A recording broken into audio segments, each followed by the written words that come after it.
Member secretary হলেন জয়রামন সাহেব। এনারা 1 জুন থেকে কাজ শুরু করবেন। গভর্নমেন্টের পক্ষ থেকে চিফ সেক্রেটারি এবং হোম সেক্রেটারি তাদের সমস্ত logistic support, infrastructural support, man power এবং যে যে ডকুমেন্ট তারা চাইবেন ডিজিপি সহ পুরো সরকার সেই তথ্য তাদেরকে দ্রুততার সঙ্গে দেবে। আমি আশা করব এই কমিটি তার ফাংশনিং শুরু করার 30 দিনের মধ্যেই রেকমেন্ডেশন গুলো দিতে শুরু করবে এবং আমরা সেই ভিত্তিতে পুলিশের পক্ষ থেকে এফআইআর লজ হবে এবং বিএনএস এর অন্তর্গত যে সেকশন আছে সেটা দিয়ে আমরা অ্যাকশনও নেব এবং গভর্নমেন্টের ফান্ড এক্সচেকার থেকে যা দুর্নীতি হয়েছে রিকভারিও করার চেষ্টা করব উইদিন আওয়ার প্রেজেন্ট অ্যাক্টস, মানে বিএনএস এর অন্তর্গত।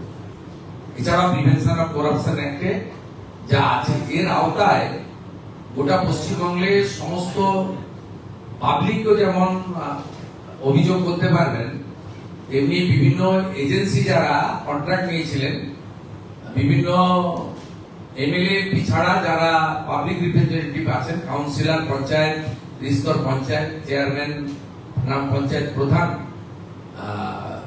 তারাও এর মধ্যে হবেন। কোঅপারেটিভ অর্গানাইজেশন থেকে শুরু করে এনজিও থেকে শুরু করে সকলেই এই কভারের মধ্যে থাকবেন। শুধু লোকায়ুক্তের মধ্যে যারা যুক্ত তারা বাদ দিয়ে